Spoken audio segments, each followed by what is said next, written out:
High dear learners, আজকে শুরু করতে চলেছি আমরা মহা মেঘা মক টেস্ট। এক্ষুনি আমরা শুরু করব সেই মক টেস্ট। সবাই কোশ্চেনের প্যাটার্নগুলো দেখতে থাকো এবং সবাই নিজেরা উত্তর দিতে থাকো। আমরা শুরু করলাম এক্ষুনি মেঘা মক টেস্ট, যেখানে আমার 61 কোশ্চেন্স আছে। প্রথম প্রশ্ন হচ্ছে, মানব জাতির সামগ্রিক জ্ঞানের ক্ষুদ্রতম সংরক্ষণ হলো পাঠ্যক্রম। অর্থাৎ পাঠ্যক্রমে একটা ডেফিনেশান দিয়েছে, সেখানে কি বলা হয়েছে না মানবজাতির সামগ্রিক জ্ঞানের যে ক্ষুদ্রতম সংরক্ষণ, এটাই বক্তব্যটা কে দিয়েছে। দেখো, মনোবিদ ফরওয়েল আছে, যেখানে অপশান আছে টলস্টয়ের, দান্তের, ফরওয়েল, অ্যারিস্টটলে। এখানে ফরওয়েলের একটা গুরুত্বপূর্ণ ডেফিনেশান, ইম্পর্ট্যান্ট ডেফিনেশান আমাদের কাছে আছে, যেখানে বলেছেন যে পাঠ্যক্রম হলো মানবজাতির সামগ্রিক জ্ঞান তার ক্ষুদ্র সংরক্ষণ। সেখান থেকে এটা প্রশ্নটা তোলা হয়েছে। দেখে নেব আমার এর উত্তরটা হচ্ছে যে অপশান সি, রাইট অ্যান্সার।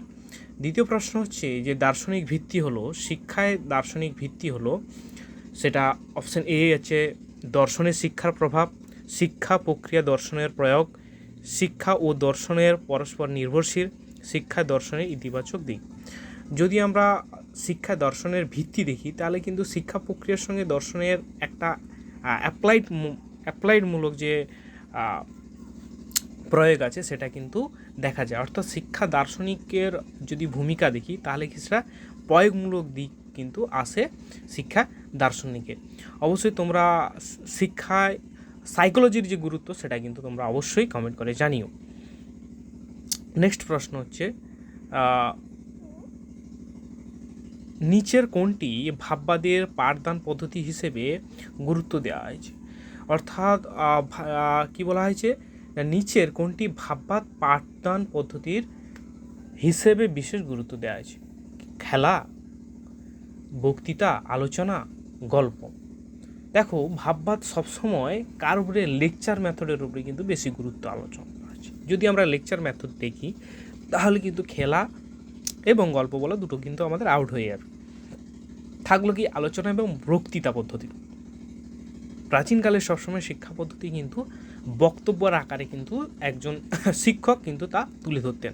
তাহলে অপশন উত্তর আপনারা বুঝতে পেরেছেন কি?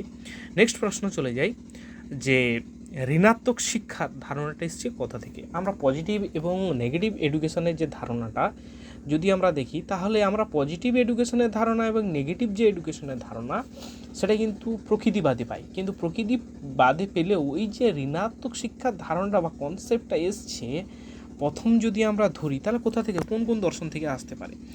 পজিটিভ যদি হতো, তাহলে কিন্তু আমরা দেখতাম যে কোথা থেকে না রুশোর শিক্ষার বৈশিষ্ট্য থেকে আসছে, এরকম ধরে নিতাম। তাহলে এই চারটের মধ্যে ভাববাদ হবে, না প্রকৃতিবাদ হবে, না মার্ক্সবাদ হবে? দেখো, এখানে ঋণাত্মক শিক্ষার বা নেগেটিভ এডুকেশনের কথা কিন্তু অবশ্যই ভাববাদ থেকে এসছে, এবং প্রকৃতিবাদ হচ্ছে রুশোর থেকে ঋণাত্মক শিক্ষার ধারণা দেওয়া হয়, কিন্তু তার বিপরীত হিসেবে ধনাত্মক শিক্ষার ধারণা অবশ্যই কিন্তু ভাববাদ থেকে এসছে, তা কিন্তু মেনে নিতে হবে। আচ্ছা, নেক্সট প্রশ্ন হচ্ছে, এক্সারসাইজ ইন অ্যালগেরিবা, এই বইটির রচয়িতা কি? অর্থাৎ এক্সারসাইজ ইন অ্যালগ্রিভা, এই গ্রন্থের রচয়িতা কি? থমসন, না পার্সিনাল, রুশো, না দান্তে? এটা একটু আননোন প্রশ্ন আমাদের কাছে। অর্থাৎ এক্সারসাইজ অ্যালগেরিবার এই গুরুত্বপূর্ণ একটা গ্রন্থ, তার গ্রন্থের প্রবর্তক হচ্ছে বা গ্রন্থের রচয়িতা হচ্ছে তা থমসন। আর যদি আমরা ইন্টেলিজেন্স পড়ে থাকি, তাহলে সেখান থেকে আমরা পাবো। আচ্ছা, নেক্সট প্রশ্ন হচ্ছে, জলের নলের তত্ত্বটি, অর্থাৎ পাইপ লাইন থিওরি, এই যে তত্ত্বটি, সেটা জীবনকেন্দ্রিক শিক্ষার ক্ষেত্রে আমরা দেখব, না সংকীর্ণ অর্থে শিক্ষার ক্ষেত্রে দেখব, না জীবনব্যাপী শিক্ষার ক্ষেত্রে দেখব, না ব্যাপক অর্থে শিক্ষার কথা দেখব? অর্থাৎ জীবনকেন্দ্রিক শিক্ষা দেখতে পাবো, না সংকীর্ণ অর্থে শিক্ষা দেখতে পাবো, না জীবনব্যাপী শিক্ষার ক্ষেত্রে বা ব্যাপক অর্থে শিক্ষা? দেখো, pipe line theory knowledge transfer হচ্ছে কার মাধ্যমে, না পাইপের মাধ্যমে। একজন শিক্ষার্থীর তার জ্ঞান বা নলেজ কার আকারে শিক্ষার্থীর মধ্যে ট্রান্সফার হচ্ছে, সেটা হচ্ছে পাইপের মাধ্যমে, অর্থাৎ সংকীর্ণ অর্থে শিক্ষার সঙ্গে কিন্তু এ জড়িত। চলে যায় না, এরিকসনের মতে কোন স্তরের উদ্যম ও হীনমন্যতা দেখা যায়? এরিকসনের মতে কোন স্তরে উদ্যম ও হীনমন্যতা দেখা যায়? আচ্ছা, আমাদের এই যে প্রত্যেকটা স্তর আমাদের মধ্যে আছে, যেখানে এরিকসন তার কটা স্তরের কথা বলেছেন তা অবশ্যই তোমরা কমেন্টে জানাও। এরিকসন টোটাল কতগুলি স্তরে বয়স স্তর অনুযায়ী তিনি তার জীবন বিকাশের স্তরকে বলেছেন? আমাদের এখানে কটি স্তর দিয়ে রেখেছি না, ষষ্ঠ, চতুর্থ, তৃতীয় এবং পঞ্চম স্তরে। অবশ্যই এই হীনমন্যতা অর্থাৎ মানে উদ্যম বনাম হীনমন্যতা যদি দেখা যায় তাহলে কিন্তু 6 থেকে 12 বছর বয়সের মধ্যে দেখা যায়, সেটা হচ্ছে এরিকসনের 4র্থ নম্বর স্তরে দেখা যায়। নেক্সট চলে যাই, নিম্নোক্ত মনোবিদগণের মধ্যে কোন মানবতাবাদী নয়? আচ্ছা, মনস্তাত্ত্বিকবিদের মধ্যে মানবতাবাদী নয়, অর্থাৎ মানবতাবাদী নয়কে 4টি অপশান আছে, তার মধ্যে হচ্ছে কে আসুবেল, বুনার, রস এবং ভাইগৎসি এইখানে দেওয়া আছে। যদি দেখি তাহলে কিন্তু প্রশ্নের উত্তর অনুযায়ী তাহলে দেখব যে সোশ্যাল কনস্ট্রাকটিভ যদি দেখি তাহলে সেখানে ভাইগৎসি কিন্তু সামাজিক নির্মাণবাদের কথা বলা আছে। নেক্সট চলে যাই প্রশ্নে, ইমোশন বা প্রবৃত্তি হলো কি? একটি জৈবিক প্রক্রিয়া, একটি মানসিক প্রক্রিয়া, না বংশধারার সূত্রে প্রাপ্ত প্রবণতা, না জৈবিক মানসিক প্রক্রিয়া? দেখো, প্রবৃত্তি প্রথমত হচ্ছে একটা জৈবিক প্রক্রিয়া। সেটা কি? ইমোশনটা কি আমাদের মধ্যে? সেটা হচ্ছে একটা জৈবিক কি মানসিক প্রক্রিয়া হবে, না শুধু মানসিক প্রক্রিয়া হবে, না বংশ সূত্রে পাওয়া? দেখো, ইমোশনের একটা প্রবৃত্তি হচ্ছে সেটা রাগ, ঘৃণা ইত্যাদি হতেই পারে, সেটা হচ্ছে জৈবিক একটা মানসিক প্রক্রিয়া, আমাদের কাছে হচ্ছে জৈবিক মানসিক প্রক্রিয়া। নেক্সট প্রশ্ন আমরা দেখে নেব যে শিক্ষা মনোবিজ্ঞানের কোন পদ্ধতিতে দল নির্বাচন অপরিহার্য? অর্থাৎ শিক্ষা মনোবিজ্ঞানের কোন পদ্ধতিতে দল নির্বাচন অপরিহার্য? অর্থাৎ দেখো, তোমরা যদি একটু লক্ষ্য করো তাহলে আমরা 4টি অপশানের মধ্যে পরীক্ষামূলক পদ্ধতি, অন্তর্দর্শন, কেস স্টাডি এবং সার্ভে দেখেছি। কিন্তু এই যে পরীক্ষামূলক পদ্ধতি বা পরীক্ষামূলক দল নিয়ন্ত্রিত 2টি দল নির্বাচন করতেই হয়। পরীক্ষামূলক পদ্ধতি ক্ষেত্রে যদি দেখি যে দল নির্বাচন করতে হয়, 2টি দল নির্বাচন করতে হয়। তাহলে আমরা যদি দেখি মনোবিজ্ঞানে যে অপরিহার্য দল নির্বাচনে অপরিহার্য, অর্থাৎ পরীক্ষামূলক ক্ষেত্রে কিন্তু দল কিন্তু অপরিহার্য, অর্থাৎ দল নিতে হয়। এবারে চলে যাই যে গর্ভাবস্থা থেকে যৌন পরিণত পর্যন্ত ব্যক্তিকে কটি ভাগে ভাগ করা যায়? অর্থাৎ গর্ভাবস্থা থেকে যৌন পরিণমন পর্যন্ত ব্যক্তির কটা স্তরে ভাগ করা যায়? আচ্ছা, এই প্রশ্নে আমি বলে দিই, প্রথমত ডেভেলপমেন্টে যে মানুষের যে 4টি ডেভেলপমেন্টের কথা কে বলেছেন? অর্থাৎ শৈশব, বাল্য, কৈশোর, এই যে ডেভেলপমেন্টের কথা, এই 4টের স্টেজ অনুযায়ী যে ডেভেলপমেন্টের কথা কোন মনোবিদ বলেছে অবশ্যই তোমরা কমেন্টে জানিও যারা আমার ভিডিওটা দেখছো। এবার এখানে পরিষ্কারভাবে বোঝা যাচ্ছে যে গর্ভাবস্থা থেকে প্রাপ্তবয়স্ক টোটাল 4টি ভাগে কিন্তু দেখা যায়। নেক্সট চলে যাই যে সাধারণত কোন বয়স পর্যন্ত শিশুরা আত্মকেন্দ্রিক হয়? সাধারণত কোন বয়স পর্যন্ত শিশুরা একটু আত্মকেন্দ্রিক হয়, অর্থাৎ তার জিনিস কেবলমাত্র তার, অন্য কারোর হবে না, ঠিক আছে? সেটা কত বছর বয়স পর্যন্ত দেখা যায়? দেখো, শৈশবে যদি আমরা শিশুকে দেখি, প্রথম উত্তর আছে 3 থেকে 4 বছর পর্যন্ত, প্রায় 3 বছর পর্যন্ত, আর নেক্সট হচ্ছে 8 বছর পর্যন্ত, সঠিকভাবে বলা যায়। যদি এই প্রশ্নটা দেখি যে শৈশব যদি দেখি 3 থেকে 4 বছর বয়স পর্যন্ত চলে, এই সময় শিশু কিন্তু নিজেরটা নিজেরই মনে করে এবং অপর কোনো জিনিস যদি দেখে অন্য কারোর কাছে সেটা কিন্তু নিজেরই মনে করে। অর্থাৎ 3 থেকে 4 বছর বয়স যদি দেখি তাহলে যে শিশু কিন্তু আত্মকেন্দ্রিক হয়, এর ধারণা কিন্তু দিয়েছে পিয়াজি। নেক্সট চলে যাই, বিকাশের কোন স্তরে সামাজিক গ্যাংয়ের প্রভাব স্পষ্ট? অর্থাৎ আমরা বিকাশের দিক থেকে যদি দেখি তাহলে আমাদের বলতে হবে গ্যাং এজ কোন সময়টাকে বলা হয়? বিভিন্ন শিক্ষাবিদ বা মনোবিদরা কিন্তু পরিষ্কারভাবে বলে দিয়েছেন যে বয়ঃসন্ধি কাল যদি আমরা দেখি, বয়ঃসন্ধি কালে আমাদের ঝড় ঝঞ্ঝালের কাল আমরা স্ট্যানলি হল বলছেন, কিন্তু এই ঝড় ঝঞ্ঝালের কালের আসার আগের মুহূর্তে একেবারে শিশুদের মধ্যে একটা গ্যাং এজ বা গ্যাং আকৃতিতে থাকার প্রবণতা আগে, বয়ঃসন্ধিকাল আসছে না তার আগের মুহূর্তে, অর্থাৎ পরবর্তী বাল্যকাল।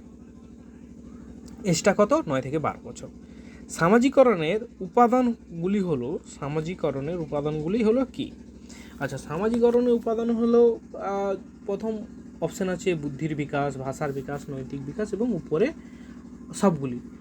দেখো, সামাজিকরণের ক্ষেত্রে যেমন বুদ্ধির বিকাশের প্রয়োজন, তেমন ভাষার বিকাশের প্রয়োজন, তেমন নৈতিক বিকাশের কিন্তু উভয়ই সমানভাবে প্রয়োজন।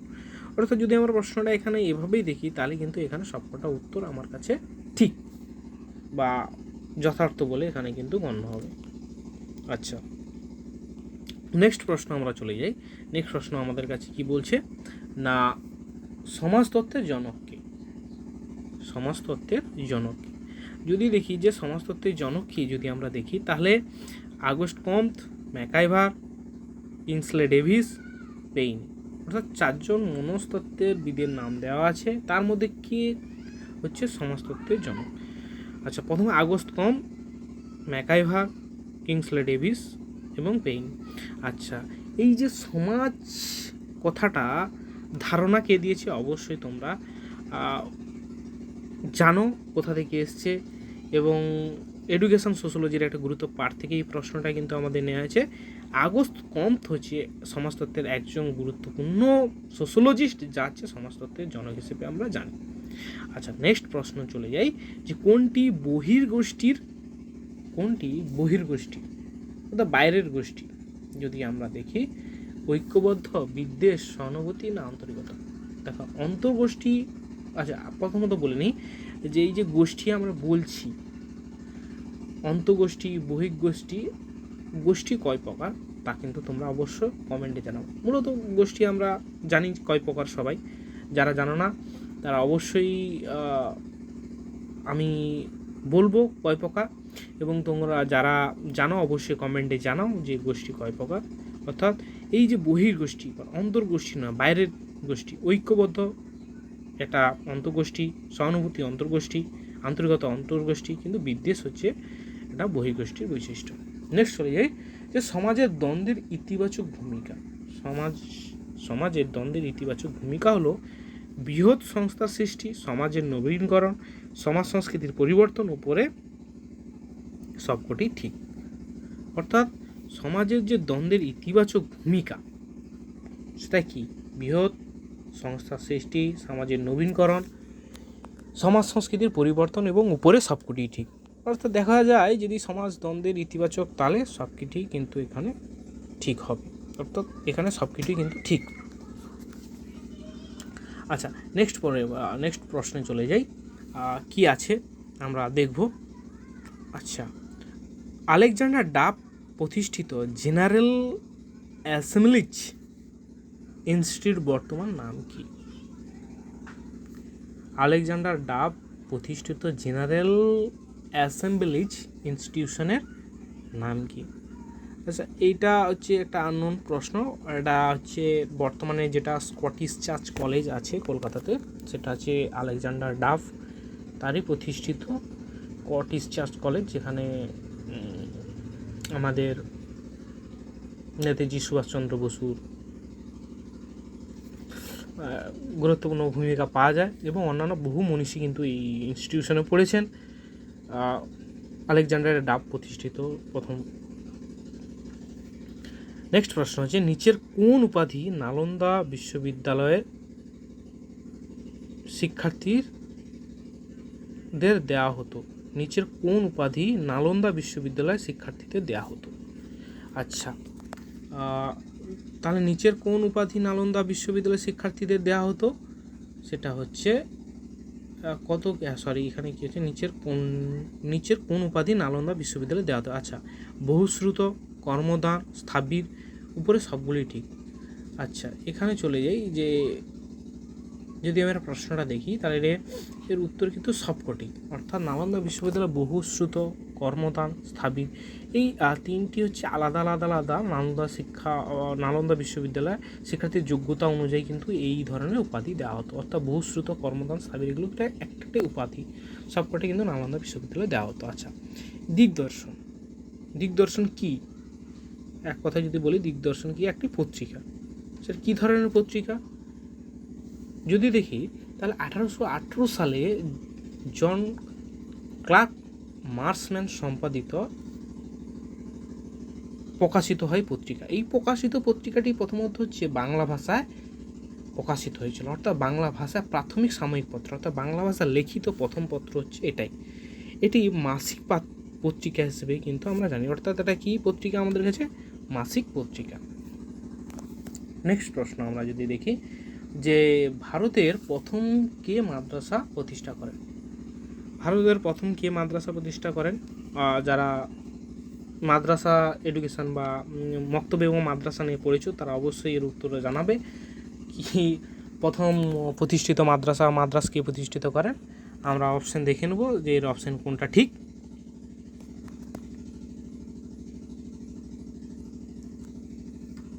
ফিরোজ শাহ তুগলক হচ্ছে এই প্রথম মাদ্রাসা প্রতিষ্ঠা কিন্তু করেছিলেন ইসলামিক শিক্ষার প্রসারের জন্য, এবং এটা ছিল ইসলামদের হায়ার এডুকেশন, অর্থাৎ একেবারে উচ্চ শিক্ষা কিন্তু এই মাদ্রাসায় ছিল। নেক্সট চলে যাই যে অ্যাডভান্স স্টাডি সেন্টার, নেক্সট প্রশ্ন হচ্ছে যে বিশ্ববিদ্যালয় কমিশনের অপর নাম কি? বিশ্ববিদ্যালয়ের কমিশনের অপর নাম কি? বিশ্ববিদ্যালয় কমিশনের অপর নাম কি ছিল?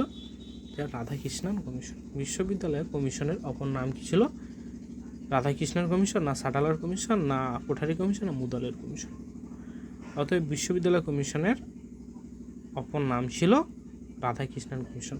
অবশ্যই যারা ভিডিওটা দেখছো অবশ্যই জানাও কমেন্টে যে কত সালে এই বিশ্ববিদ্যালয় কমিশন গঠন করা হয়েছিল এবং কোন বিষয়টা বা কোন টপিকটার উপরে কিন্তু গুরুত্ব দিয়ে এই কমিশন বানানো হয়েছিল, তা অবশ্যই তোমরা কমেন্টে জানাও।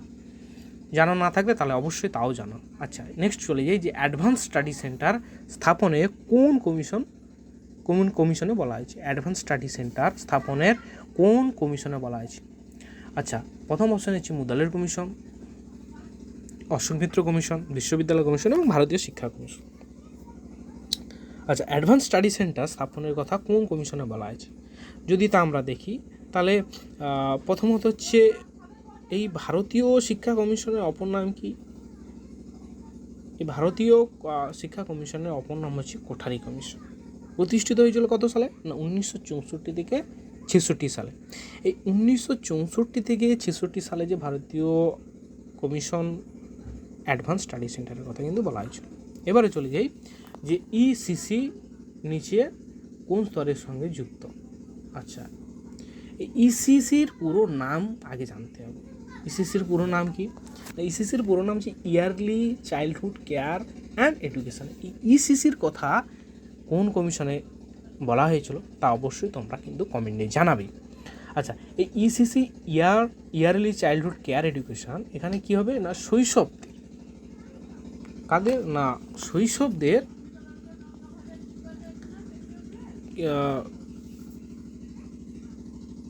তাদের জ্ঞানমূলক বিকাশ কেমন হচ্ছে তা কিন্তু দেখা, তাহলে কি শৈশবকাল। আচ্ছা, নেক্সট প্রশ্ন চলে যাই, নিচের কোনটি ভারতের জাতীয় শিক্ষার একটি সংস্থা? নিচের কোনটি ভারতীয় সংস্থা? আচ্ছা, হু স্বাস্থ্য নিয়ে কাজ করেছে, এমআইএফ, ইউনেস্কো, আমরা 4 পিলার এডুকেশন নিয়ে কাজ করেছি, কিন্তু এই all India counselling for technical education কিন্তু ভারতের দ্বারা প্রতিষ্ঠিত এবং কারিগরি শিক্ষার কথা কিন্তু এখানে বলা হয়েছে। তাহলে অপশন আমাদের কাছে সঠিক উত্তর কি? না অপশন বি। পিওএ কথাটার অর্থ কি? পিও এর কথাটার অর্থ হচ্ছে, আচ্ছা প্রথমেই আমি বলে নিই যে পিও এর কথাটা প্রথমত হচ্ছে কোন কমিশনে বলা হয়েছিল, কোন কমিশনে বলা হয়েছিল। আচ্ছা, পিও এর কথাটা হচ্ছে programme of action. Programme of action এই কথাটা বলা হয়েছিল কত খ্রিস্টাব্দে? 1986 জাতীয় শিক্ষানীতি সংশোধন হওয়ার পরে 1992 খ্রিস্টাব্দে কিন্তু প্রোগ্রাম অফ অ্যাকশনের কথা কিন্তু বলা হয়েছে। তাহলে আমাদের অপশন সি এখানে কিন্তু আমাদের কাছে যথাযথ, যে প্রোগ্রাম অফ অ্যাকশন 1992 খ্রিস্টাব্দে কিন্তু গঠন করা হয়েছে, যার ফুল ফর্ম হচ্ছে প্রোগ্রাম অফ অ্যাকশন। আচ্ছা, পশ্চিমবঙ্গে একটি কেন্দ্রীয় বিশ্ববিদ্যালয়, আচ্ছা পশ্চিমবঙ্গে অনেক কেন্দ্রীয় বিশ্ববিদ্যালয় নেই, আমাদের মাত্র একটা মাত্র বিশ্ববিদ্যালয় আছে, কেন্দ্রীয় বিশ্ববিদ্যালয়।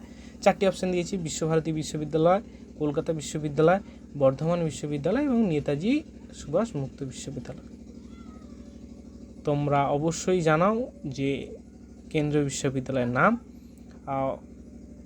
এছাড়াও ওই কেন্দ্রীয় বিশ্ববিদ্যালয় কত খ্রিস্টাব্দে কে স্থাপন করেছিল এবং তার শিলান্যাস কে করেছিল, অবশ্যই তোমরা কমেন্টে জানাও। আচ্ছা, নেক্সট প্রশ্ন আমরা দেখব। নেক্সট প্রশ্ন আছে আমাদের কাছে কি, ঈসপ ফেবলস গ্রন্থটির বাংলা সংস্করণ কে করে? অর্থাৎ এক কথা যদি বলি, ঈসপ ফেবলস গ্রন্থটি বাংলায় সংরক্ষণ, বাংলায় যে লেখা হয় তার কি নাম দেওয়া হয়? এই ঈসপ ফেবলস হচ্ছে একটি ইংলিশ গল্প যেটা বাংলায় রূপান্তরিত করেন। আচ্ছা, কোন শিক্ষাবিদ এই ঈসপস ফেবলস গ্রন্থটি বাংলায় রচনা করেন তা অবশ্যই জানাও, এবং এটা নামকরণ করে কি নামে? না, কথামালা বই বাংলা নামে করে। নেক্সট প্রশ্ন হচ্ছে, অবজেক্টিভ লেসনের কি ধারণা দেয়?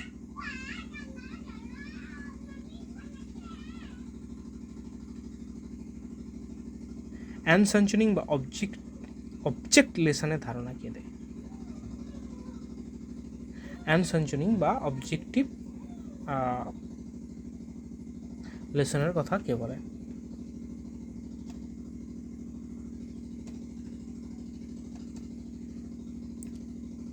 ধারণা কে দেন? আচ্ছা, পেস্তালোৎসি কিন্তু অবজেক্ট লেসনের জনক কিন্তু একে বলা হয়। কাকে? পেস্তালোৎসিকে কিন্তু অবজেক্টিভের জনক বলা হয়, অবজেক্ট লেসনের জনক বলা হয়। কোনো জায়গায় অবজেক্টিভও আছে।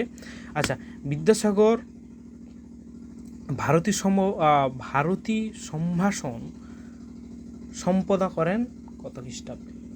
বিদ্যাসাগর ভারতী সম্ভাষণ সম্পাদন করেন কত খ্রিস্টাব্দে?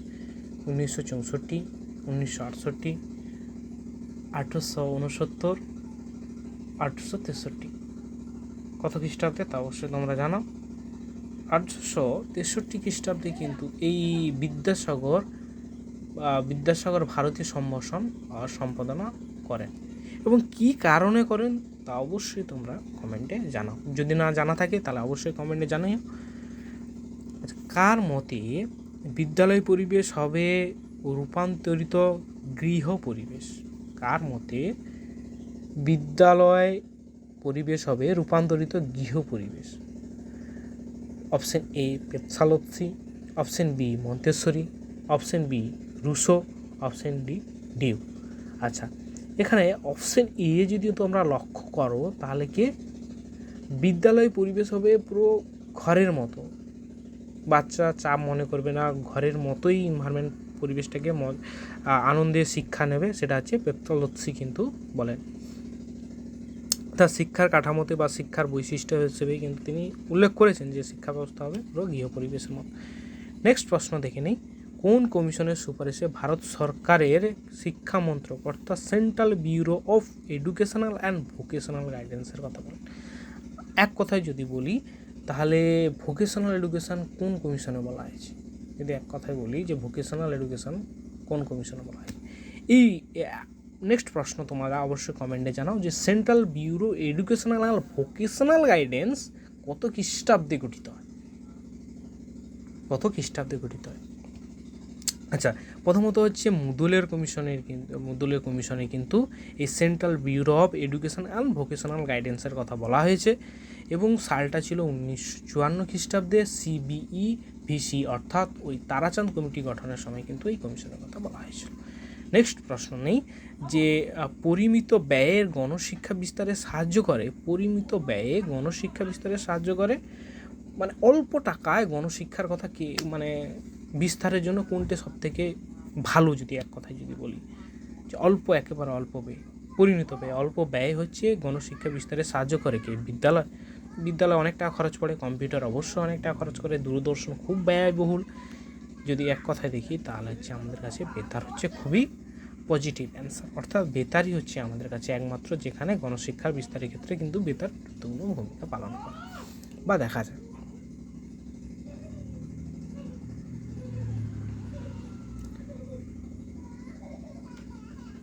আচ্ছা, এই নেক্সট প্রশ্ন হচ্ছে যে 7 মাস মিডিয়া ধারণাটি জনপ্রিয় হয় কত সালে? এই যে মাস মিডিয়া করি, মাস মিডিয়া যে শিক্ষার একটা গুরুত্বপূর্ণ স্তম্ভ যদি দেখি বা সমাজের একটা গুরুত্বপূর্ণ স্তম্ভের মধ্যে কিন্তু মাস মিডিয়া আসে। এই ধারণাটা জনপ্রিয় হয় কত সালে? 2002, 2006, 2000 না 2010 সালে? অবশ্যই মাস মিডিয়ার ধারণা কিন্তু কংগ্রেসের সময় আসে বেশি হয়। সেটা যদি দেখি তাহলে 2002 সালের দিকে কিন্তু এর জনপ্রিয়তা বা মাস মিডিয়া মোবাইল ফোনের বেশ কিন্তু ধারণাটা আসে। আচ্ছা, এই যে নেক্সট প্রশ্ন হচ্ছে এসআইটি এর ফুল ফর্ম কি এবং এসআইটি কত সালে ভারতে শুরু হয়েছিল? অর্থাৎ স্যাটেলাইট ইনস্ট্রাকশনাল টেলিভিশন এক্সপেরিমেন্ট কত সালে গঠন করা হয়েছিল? অবশ্যই তোমরা কমেন্টে জানো। আচ্ছা, satellite institute of telecom education, satellite instructional television experiment, তারপরে হচ্ছে satellite instructional television experiment, state instructional telecom experiment. অর্থাৎ অপশন এক্সপেরিমেন্ট অর্থাৎ স্যাটেলাইট ইনস্ট্রাকশনাল টেলিভিশন এক্সপেরিমেন্ট হচ্ছে আমাদের কাছে গুরুত্বপূর্ণ। এখানে একটু স্পেলিং মিস্টেক আছে, এনটি দেওয়া হয়নি। যাই হোক, নেক্সট প্রশ্ন, নিচের কোনটি প্রবৃত্তি বিশ্লেষণের কৌশল? প্রবৃত্তি অর্থাৎ ইমোশনের কথা বলা আছে কোনটি না? প্রথম হচ্ছে এতে আছে যে কর্ম পরিস্থিতি ও কর্ম পদ্ধতির বিশ্লেষণ, শ্রমিক কর্মচারীদের গতিবিধি বিশ্লেষণ, এ বি উভয় ঠিক না কর্ম পদ্ধতির বিশ্লেষণ। আচ্ছা, যদি বিষয়বস্তুটাকে অ্যানালাইসিস করা হয় বৃত্তি বিশ্লেষণের কথা বলা হয়, এটা ইমোশন নয়, বৃত্তি মানে কাজের কথা বলা হয়েছে এখানে হচ্ছে দুটোই কর্ম পরিস্থিতি এবং কর্ম বিশ্লেষণ এবং শ্রমিক কর্মচারীদের গতি বিশ্লেষণ, অর্থাৎ এ বি কিন্তু দুটোই উভয় ঠিক। নেক্সট প্রশ্ন চলে যায় যে আচরণ পরিবর্তনকারী চিকিৎসার প্রথম স্তর কি? আচরণ পরিবর্তন যদি করি তাহলে এর প্রথম স্তর কি? অর্থাৎ বিহেভিয়ার আমরা চেঞ্জ করতেছি, তার প্রথম স্তর কি? প্রথম স্তর হচ্ছে ড্রাইভ। প্রথম স্তর যদি আমরা ইঙ্গিত, চাহিদা বা প্রতিক্রিয়া কোনোটাই কিন্তু আচরণকারী চিকিৎসার মধ্যে পড়ে না, তাড়না কিন্তু অবশ্যই কিন্তু পড়ে আচরণ পরিবর্তনের চিকিৎসার প্রথম স্তর হিসেবে। আচ্ছা, অবশ্যই জানাও কমেন্টে তোমাদের উত্তর কোনটা ঠিক। আগে খাতা পেন নিয়ে সবাই বসবে, আগে খাতা পেনে লিখে নেবে, তারপরে আমার উত্তর সঙ্গে মিলিয়ে নেবে। নেক্সট, মনের কোন স্তরকে হৈমশিলের সঙ্গে অর্থাৎ শিলার সঙ্গে তোলা করছে? আচ্ছা, সাগরের যে বরফের সঙ্গে হৈমশিলের সঙ্গে তুলনা করা হয়েছে। সেটা হচ্ছে আমরা জানি ফ্রয়েডের তিনি চেতন স্তর সম্পর্কে বিভিন্নভাবে দিয়েছেন, সচেতন, অর্ধচেতন, প্রাকচেতন, অবচেতন, অর্থাৎ বিভিন্ন চেতন স্তর। মনের যে স্তর আছে সেই স্তর নিয়ে কিন্তু আলোচনা করেছেন। সেই স্তরের মধ্যে কোন স্তর সবথেকে বুড়ো বলেছেন, যে এতটাই বুড়ো যে কিছুটা অংশ কিন্তু ভেসে থাকে উপর দিকে আর বাদবাকি কিন্তু নিচের দিকে থাকে। কোন স্তরের কথা বলা হয়েছে সেখানে যদি আমরা দেখি সেটা হচ্ছে অবচেতন স্তরের যদি দেখি ফ্রয়েডের মতে সেইটা হচ্ছে হিউমেসলের সঙ্গে নিমজ্জিত অংশ বলেছেন। আচ্ছা, নেক্সট আমরা দেখব কি নেক্সট প্রশ্নটা কি আছে না, কোনো ব্যক্তি যখন অপর কোনো ব্যক্তির নিকট থেকে কিছু কেড়ে নেওয়ার চেষ্টা করে তখন তাকে কি বলে? একজন ব্যক্তির কাছ থেকে আরেকজন ব্যক্তি কিছু কেড়ে নিচ্ছে, তাহলে এই যে কেড়ে নেওয়া মনোভাবকে কি বলে? উন্নতিকরণ, সাধারণ অস্বীকার, অতিপূরণ, না আক্রমণাত্মক মনোভাব? যদি আমি বা একজন ব্যক্তি বা একজন শিশু কোনো জিনিস কারোর কাছ থেকে জোর করে কেড়ে নেয় তাহলে সেটাকে বলবো কি আক্রমণাত্মকমূলক মনোভাব থেকে কিন্তু সে কিন্তু এটা করছে। নেক্সট চলে যাই, নিচের কোনটি মনোচিকিৎসা পদ্ধতি আমাদের কাছে মনোচিকিৎসা পদ্ধতি? সেটা হচ্ছে নিচের কোনটি মানসিক চিকিৎসা, উত্তরটা আমি বলেই দিলাম। নিচের কোনটি মনোচিকিৎসা পদ্ধতি, অর্থাৎ নাটকীয় প্রতিফলন না মনোচিকিৎসা, উপরে সবগুলি ঠিক। আচ্ছা, যদি এখানে দেখি তাহলে অপশান সি হচ্ছে মনোচিকিৎসা, মানসিক চিকিৎসা পদ্ধতি আর মনোচিকিৎসা পদ্ধতি একই। জাস্ট প্রশ্নটাকে ঘুরিয়ে দেওয়ার চেষ্টা করেছিলাম, যাই হোক উত্তরটা বেরিয়ে গেছে। তোমরা অবশ্যই নিজেরা কিন্তু আগে প্রশ্নটা দেখে নেবে ভিডিওটি পজ করে, এবং তারপরে তোমরা কিন্তু অবশ্যই তোমরা নিজেরা উত্তর সঙ্গে মিলিয়ে নেবে, তাহলে কিন্তু এটা খুব ভালো হবে, যথাযথ হবে। আচ্ছা, নেক্সট প্রশ্ন আমার কাছে যদি দেখি যে অটিজমের মূল কারণ কি? অটিজমের মূল হচ্ছে মস্তিষ্কের গঠনে বিকৃতি, জিন গঠিত ত্রুটি, শিশুর অপরিণত অবস্থা জন্মগ্রহণ করলে, বা সবকটি ঠিক। তাহলে কি দেখছি, মস্তিষ্কের গঠন বিকৃতি বা জিন গঠিত ত্রুটি, শিশুর অপরিণত অবস্থায় জন্মগ্রহণ করলে, বা উপরে সব কিছুই ঠিক। আচ্ছা, অটিজমের কারণ কিন্তু ওই মস্তিষ্ক আঘাত লাগার কারণেও হতে পারে, এই জিন গঠিত কারণে কিন্তু হতে পারে, এবং অপরদিকে শিশুর জন্ম অবস্থায় যদি আঘাত লাগে বা কিছু হয় বা দেরি করে জন্মগ্রহণ করে, তাক্ষেত্রে কিন্তু এটা হতে পারে। আচ্ছা, নেক্সট প্রশ্ন যদি দেখি, যে যখন কোনো পারদর্শিতা অর্জনের ক্ষেত্রে বিভিন্ন শিক্ষার্থীদের মধ্যে তুলনা করার প্রয়োজন হয় তখন সেই অভিজ্ঞতাকে কি বলে? আচ্ছা, যদি দেখি যে যখন কোনো পারদর্শিতার ক্ষেত্রে বিভিন্ন শিক্ষার্থীদের মধ্যে স্কোরের তুলনা করলাম, ধরো প্রয়োজন হলো যে কে কার থেকে বেশি পেয়েছে, যখন আমরা যদি তুলনা করি তাহলে সেটাকে কি বলবে? সিআরটি, এমএটি, না এনআরটি, না প্যারালাল টেস্ট? আচ্ছা, সবাই সিআরটি, এমএটি, এনআরটি এর ফুল ফর্মগুলো কারো যদি জানা থাকে তাহলে অবশ্যই তোমরা কমেন্টে জানাও। আচ্ছা, এর উত্তর হচ্ছে নন রেফারেন্স টেস্ট, অর্থাৎ যখন আমি একজন ব্যক্তি বা একজন শিশু থেকে অন্য শিশু তুলনা করছি তখন বলবো নন রেফারেন্স টেস্ট। আচ্ছা, কে সর্বপ্রথম বিজ্ঞানসম্মত বুদ্ধির অভিক্ষার কথা বলেন? বুদ্ধির অভিক্ষার কথা প্রস্তুতের কথা বলেন? আচ্ছা, এক কথায় যদি বলি বিজ্ঞানসম্মত বুদ্ধির অভিক্ষা প্রস্তুত করেন বা কে প্রথম বুদ্ধির অভিক্ষার কথা বলেন বা সূত্রের কথা বলেন, তাহলে অবশ্যই কিন্তু তোমরা কে তা জানি, যে সর্বপ্রথম বুদ্ধির অভিক্ষা কে তৈরি করেন আর কে বলেন, অবশ্যই তোমাদের কাছে এর উত্তর জানা থাকলে অবশ্যই তোমরা কমেন্টে জানাও কে বলেছেন। আচ্ছা, এই প্রশ্নের উত্তর হচ্ছে বিনে প্রথম কী করেছে, বলেছিল যে বুদ্ধির অভিক্ষা প্রস্তুত করেন, এবং তিনি সূত্র তার প্রসঙ্গে দিয়েছেন। নেক্সট প্রশ্ন হচ্ছে, একজন শিক্ষক ব্লুপ্রিন্টের সাহায্যে শিক্ষণ উদ্দেশ্য এবং বিষয়বস্তু বিবেচনা করেন, এই প্রক্রিয়া নিম্নের কোন বৈশিষ্ট্য সম্পর্কে নিশ্চিত হওয়া যায়? একজন শিক্ষক ব্লুপ্রিন্টের সাহায্যে শিক্ষণ উদ্দেশ্য এবং বিষয়বস্তু নির্বাচন করে, এই প্রক্রিয়া নিম্নের কোন বৈশিষ্ট্য সম্পর্কে নিশ্চিত হওয়া যায়? সেটা নির্ভরযোগ্যতা, নৈর্ব্যক্তিকতা, যথার্থতা এবং ব্যবহারযোগ্যতা। তার অপশন বি হচ্ছে আমাদের কাছে কিন্তু যথাযথভাবে ঠিক, অর্থাৎ ভ্যালিডিটি হচ্ছে আমাদের কাছে কিন্তু গুরুত্বপূর্ণ।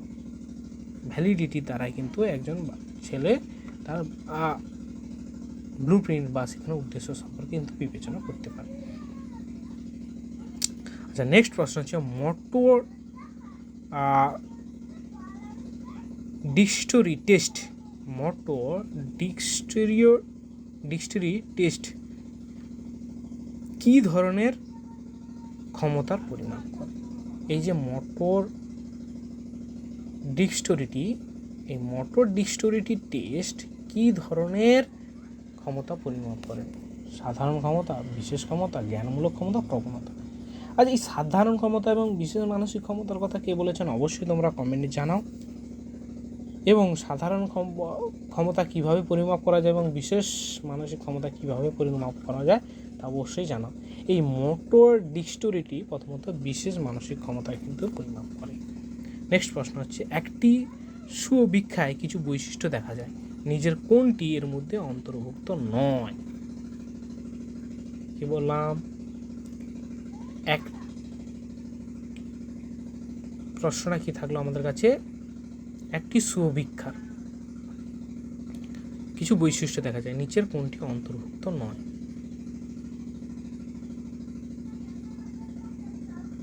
যথার্থতা, আদর্শমান, ব্যক্তিভিত্তিক, না পুনঃব্যবহারযোগ্যতা? তাহলে যদি আমরা এর উত্তর দেখি তাহলে কিন্তু ব্যক্তিভিত্তিক পদ্ধতি হচ্ছে,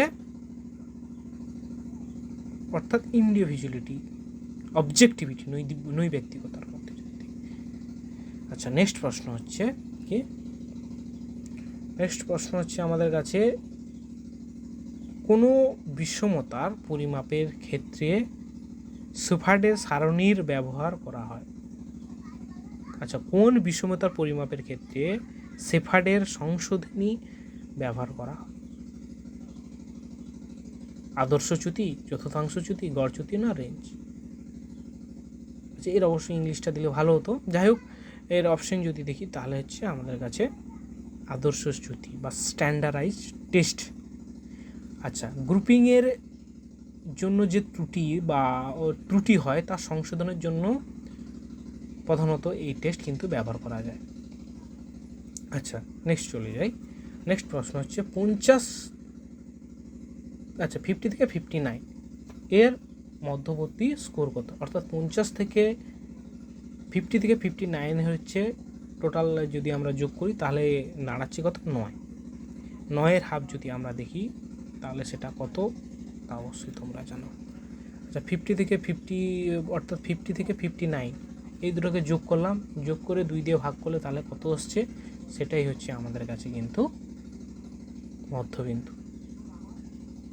অর্থাৎ কত মধ্যবিন্দু হবে অবশ্যই তোমরা জানাও। মধ্যবিন্দু কত হচ্ছে তোমাদের অবশ্যই তোমরা কমেন্টে জানাও মধ্যবিন্দু কত হচ্ছে। আচ্ছা, নেক্সট প্রশ্ন চলে যায়। নেক্সট প্রশ্ন কি? দুটি বন্টনের মধ্যে যে ছক কাগজ পাওয়া যায় তাকে কি বলে? আচ্ছা, দুটি বন্টনের মধ্যে যে ছক পাওয়া যায় তাকে বলে কি? দুটি বন্টনের মধ্যে ছক কাগজে পাওয়া যায় তাকে কি বলে? আচ্ছা, দুটি বন্টনের দিকে যে ছক কাগজে লেখচিত্র পাওয়া যায় তাকে কি বলে?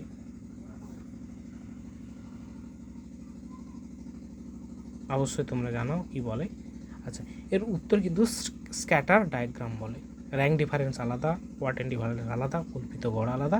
স্ক্যাটার ডায়াগ্রাম হচ্ছে যে দুটি বন্টনের মধ্যে যে পাওয়া যায় সেটাকে স্ক্যাটার ডায়াগ্রাম বলা হয়। আচ্ছা, নেক্সট প্রশ্ন চলে যায়। একটি স্কোর সেটের গড় আদর্শচ্যুতি যথাক্রমে 50, 10, 50 থেকে এবং 10 যদি প্রতিটি স্কোরে এটা 3 করে বাড়িয়ে দেওয়া হয় তবে এর গড় ও আদর্শ বিচ্যুতি কত হবে? আচ্ছা, এখানে প্রশ্নটা একটু ভুল দেওয়া হয়েছে, অবশ্যই তোমরা কারেকশন করে নেবে। যে একটি স্কোর সেটের গড় এবং আদর্শচ্যুতি যথাক্রমে 50 এবং 10 আর যদি প্রতিটি স্কোরে 3 করে বাড়িয়ে দেওয়া হয় তবে স্কোর কী হবে? তাহলেও স্কোর কিন্তু 53/10 হবে। 50 সঙ্গে 3 আমি যোগ করলাম এবং যেহেতু গড় আমাদের 10 হবে, অর্থাৎ 53.10।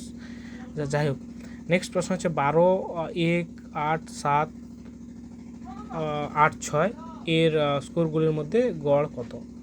আচ্ছা, যদি দেখি কী আছে 12, 8, 7, 8, 6 এর গড় কত যদি দেখি তাহলে আমাকে প্রথমে এটা বের করতে হলে তাহলে গড় বের করতে হবে, অর্থাৎ সবকটাকে যোগ করতে হবে, সবকটিকে যোগ করলে তাহলে আমাদের কত আসছে না 42 আসছে। তাহলে 42 ভাজিত যদি 6 দিই তাহলে আমাদের কিন্তু 7 আসছে, অর্থাৎ প্রত্যেকটা সংখ্যা নিয়ে আমাদের কিন্তু কত কত বাদ দিতে হবে, 6 সরি 7 করে বাদ দিতে হবে। 7 বাদ দেওয়ার পরে আমাদের কিন্তু তারপরে এখানে মাইনাস করার পর যে স্কোরটি আসবে সেই স্কোরটার সঙ্গে প্লাস করে তারপরে 6 দিয়ে ভাগ করলে যেটা আসবে সেটাই হচ্ছে আমাদের কাছে গড় বিচ্যুতি বা স্ট্যান্ডার্ড ডিভিশন। আচ্ছা, নেক্সট চলে যায় মানসিক প্রতিবন্ধীকে প্রধানত কয় ভাগে ভাগ করা যায়। আচ্ছা, মানসিক প্রতিবন্ধীকে কয়টি ভাগে ভাগ করা যায়? মানসিক প্রতিবন্ধীকে প্রধানতভাবে আমরা যদি দেখি তাহলে হচ্ছে 4টি ভাগে ভাগ করা হয় আইকিউর বেসিসে। কী কী না, মৃদু, মাঝারি, গুরুতর এবং অতি গুরুতর। আচ্ছা, মিল্ড, মডারেট, সেভার এবং প্রোফাউন্ড, এই ভাগে কিন্তু ভাগ করা যায়।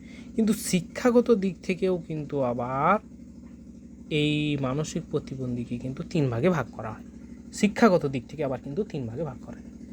কী কী শিক্ষাগত দিক থেকে আবার তিনটি ভাগে ভাগ করা যায়? একটা হচ্ছে শিক্ষণের সক্ষম, একটা হচ্ছে প্রশিক্ষণ, আর একটা হচ্ছে পরিবর্তনশীল, এইভাবে। আচ্ছা, নেক্সট প্রশ্ন আমরা চলে যাই। কী আছে? আর্মি আলফা অভিক্ষা যেটি প্রথম বিশ্বযুদ্ধের সময় গঠিত হয়েছিল, আর্মি আলফা যেটি প্রথম বিশ্বযুদ্ধের সময় গঠিত হয়েছিল সেটি হলো ব্যক্তিগত সম্পাদনীয় অভিক্ষা, দলগত ভিত্তিক বুদ্ধিমত্তা অভিক্ষা, ব্যক্তিগত ভাষা ভিত্তিক অভিক্ষা, কোনোটাই না। আচ্ছা, সেটা কি না, এই আর্মি আলফা হচ্ছে প্রথম যেটা ঘটেছিল দলগত ভাষাভিত্তিক অভিক্ষা। কি দলগত ভাষাভিত্তিক অভিক্ষা? আচ্ছা, আর্মি আলফা হচ্ছে শিক্ষিত সৈনিকদের জন্য দলগত ভাষাভিত্তিক বুদ্ধির একটা টেস্ট, এবং আর্মি বিটা হচ্ছে ইংরেজি না জানা সৈনিকদের, অর্থাৎ যারা ভাষা জানে না সেটা নিয়ে। অর্থাৎ আলফা হচ্ছে যারা ভাষা জানে আর বিটা হচ্ছে যারা জানে না। নেক্সট চলে যাই, নিম্নলিখিত কোনটি আইটেম অ্যানালাইসিসের অন্তর্ভুক্ত? নিম্নলিখিত কোনটি আইটেম অ্যানালাইসিসের অন্তর্ভুক্ত? আচ্ছা, এখানে প্রশ্ন হচ্ছে কন্টেন্ট ভ্যালিডিটি, আচ্ছা restrictor validity analysis, restrictor analysis, difficulty value, discriminative value. আচ্ছা, এখানে কন্টেন্ট এবং ডিসক্রিমিনেটিভ ভ্যালু কিন্তু দুটোই কিন্তু উত্তর এখানে আইটেম অ্যানালাইসিসের মধ্যে পড়ে। তাই কন্টেন্ট এবং রেস্ট্রিক্টিভ আইটেম অ্যানালাইসিস ক্ষেত্রে কিন্তু অন্তর্ভুক্ত নয়। কী কী না, কন্টেন্ট এবং এই প্রশ্নের উত্তরটা কিন্তু একটু ভুল আছে, একটু দেখে নিতে হবে। প্রশ্নের যথাযথ উত্তর নয়, কিন্তু এর উত্তর যদি আমাকে দেখতে হয় তাহলে কন্টেন্ট এবং রিস্টোর ভ্যালিডিটি দুটোই কিন্তু রেস্ট্রিক্টর ভ্যালিডিটি দুটোই কিন্তু সেমি উত্তর আসবে। যাই হোক, নেক্সট প্রশ্ন আমরা যদি দেখে নিই, মিনিমেটা বা মিনেসোটা বা মিনিমেটা ব্যক্তি সত্তার বহুমুখী। আচ্ছা, এখানে কত সালে প্রতিষ্ঠিত বা কত সালে বলা হয়, এখানে স্পেলিং একটু মিস্টেক আছে। মিনিমেটা ব্যক্তি সত্তার বহুমুখী টেস্ট কত সালে প্রকাশিত হয়? সেটা হচ্ছে মিনিমেটা বা এমপিআইয়ের কথা কিন্তু প্রথমত বলা হয়েছিল 1942 খ্রিস্টাব্দে। সেটা হচ্ছে ম্যাকাইনলি কিন্তু এই প্রথম ব্যবহার করা হয়েছিল 1942 খ্রিস্টাব্দে। নেক্সট চলে যায়। আচ্ছা, ব্রেনস্টর্মিং পদ্ধতি কোন শ্রেণী শিক্ষার্থীর জন্য সহায়ক? ব্রেনস্টর্মিং কথাটাই কিন্তু ব্যবহার করা হয়েছিল কোন শিক্ষার্থীর জন্য? সৃজনশীল শিক্ষার্থী, না পিছিয়ে পড়া শিক্ষার্থী বা শিশুদের জন্য, না প্রতিভাধর শিশুদের জন্য, না মানসিক প্রতিবন্ধী শিশুদের জন্য? এই ব্রেনস্টর্মিং কিন্তু সৃজনশীলতা যে পড়েছে বা ক্রিয়েটিভিটি যে পড়েছে সে কিন্তু এখানে তার যথাযথ উত্তর দিতে পারবে। অর্থাৎ এই ব্রেনস্টর্মিং কিন্তু কথা কিন্তু প্রথমত কিন্তু ক্রিয়েটিভিটি শিশুদের কথাও বলা হয়েছিল। আচ্ছা, তোমরা অবশ্যই জানো যে এই যে ক্রিয়েটিভিটির কথা বলা হয়েছে, এই ক্রিয়েটিভিটির কথা কে প্রথম বলেছিল তা অবশ্যই তোমরা কমেন্টে জানাও। আচ্ছা, নেক্সট 57 কোশ্চেন। নেক্সট প্রশ্ন আমরা, এই কোশ্চেনটা আবার ফের রিপিট হয়েছে। আচ্ছা,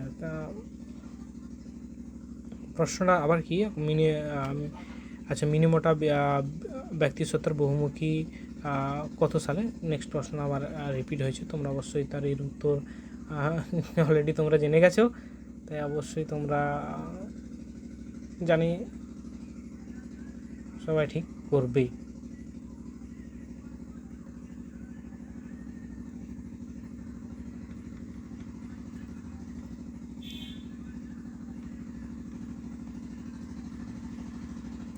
যাই হোক, আচ্ছা নেক্সট প্রশ্ন হচ্ছে ZPSTর ফুল ফর্ম কি? ZPSTর ফুল ফর্ম কি? ZP ফুল ফর্ম কি না, জিন দিস পিকচার সেট টেস্ট, অর্থাৎ একটা পিকচার দেওয়া থাকবে শিক্ষার্থীদের, তা দেখে দেখে পিকচারগুলোকে ঠিক করতে হবে, অর্থাৎ জিন দিস পিকচার সেট টেস্ট। যার ফুল ফর্ম যা জানা আছে তা অবশ্যই দিতে পারবে। অপশন এ হচ্ছে এর প্রথম উত্তর বা কারেক্ট উত্তর। একটা এই মানে এই প্রশ্নটা এই দ্বারা কি একজন শিক্ষার্থী কী করবে, পিকচার সেট করবে এবং পিকচার সেট করার পর সে কিন্তু তার বুদ্ধির পরিমাপ সেইভাবে কিন্তু টেস্ট সেইভাবে দেওয়া আছে। আচ্ছা নেক্সট প্রশ্ন হচ্ছে সংস্কৃতায়ন শব্দটির প্রথম কে ব্যবহার করেন? এই প্রশ্ন আমাদের কাছে। আচ্ছা সোশ্যোলজি পদ্ধতি কে প্রথম ব্যবহার করে তা আমরা জেনেছি। নেক্সট প্রশ্ন আবার দেখো, তোমাদের সোশ্যোলজিতে একটা গুরুত্বপূর্ণ প্রশ্ন দিয়েছে। এই কালচার বা সংস্কৃতাইজেশন বা কেউ বলে কালচার, এই যে কালচারের কথা বা সংস্কৃতালাইজেশনের কথা বা সংস্কৃতায়নের কথা, এই শব্দটি প্রথম কে ব্যবহার করে? প্রথম উত্তর আছে MN শ্রীনিবাস, পিটার ওয়েসলি, জে ব্রন, মরিস গিন্সব্রিং। আচ্ছা শ্রীনিবাস কিন্তু প্রথম কিন্তু আমাদের এই সংস্কৃতায়ন শব্দটির কথা ব্যবহার করেন। আচ্ছা নেক্সট আবার একটা সোশ্যোলজি থেকে আমরা প্রশ্ন পেয়েছি, সোশ্যাল অর্ডার ইনস্ট্রাকশন টু সোশ্যোলজির এর গ্রন্থ লেখক কি? সোশ্যাল অর্ডার ইনস্ট্রাকশন টু সোশ্যোলজির গ্রন্থের লেখক কি? গুরুত্বপূর্ণ একটি গ্রন্থ। এর গ্রন্থের লেখক কি? APJ আব্দুল কালাম, মৌলানা আব্দুল কালাম আজাদ, রাজেন্দ্র প্রসাদ না রবার্ট রিয়ারটেড? Sociology order instruction to sociology গ্রন্থটির লেখক কি? APJ আব্দুল কালাম, মৌলানা আব্দুল কালাম আজাদ, রাজেন্দ্র প্রসাদ এবং রবার্ট রিয়ারটেড। আচ্ছা এই অপশান ডি হচ্ছে আমাদের কাছে সঠিক উত্তর। রবার্ট রিয়ারটেড হচ্ছে আমাদের কাছে, তিনি কিন্তু এই গ্রন্থের লেখক। নেক্সট প্রশ্ন হচ্ছে 61 একেবারে লাস্ট প্রশ্ন, 86তম সংবিধান সংশোধন হয় কত সালে? আচ্ছা এই যে 86তম সংশোধনে কি বলা হয়েছিল অবশ্যই তোমরা জানাও। আচ্ছা 86তম সংশোধন প্রথমত হচ্ছে 2002-এ বলা হয়েছিল এবং 86তম সংশোধনের দ্বারা 21 নম্বর আসে, যেখানে শিক্ষাকে মৌলিক অধিকারের কথা বলা হয়েছে 2002 সালে। Thank you for watching. যারা দেখছো পরবর্তীকালে ভিডিও, অবশ্যই কোশ্চেনগুলো কেমন হয়েছে জানাও এবং এক্সপ্লেনেশন কোনটার চাইছো তা অবশ্যই তোমরা জানাও। আমি প্রত্যেকটা কোশ্চেন অলরেডি এক্সপ্লেনেশন দিয়েছি। যদি কেউ প্রশ্নের উত্তর না জানা থাকে, এক্সপ্লেনেশন চাও, অবশ্যই কমেন্ট করে জানাও, তার আমি যথাযথ উত্তর দেওয়ার চেষ্টা করব। Thank you for watching everyone.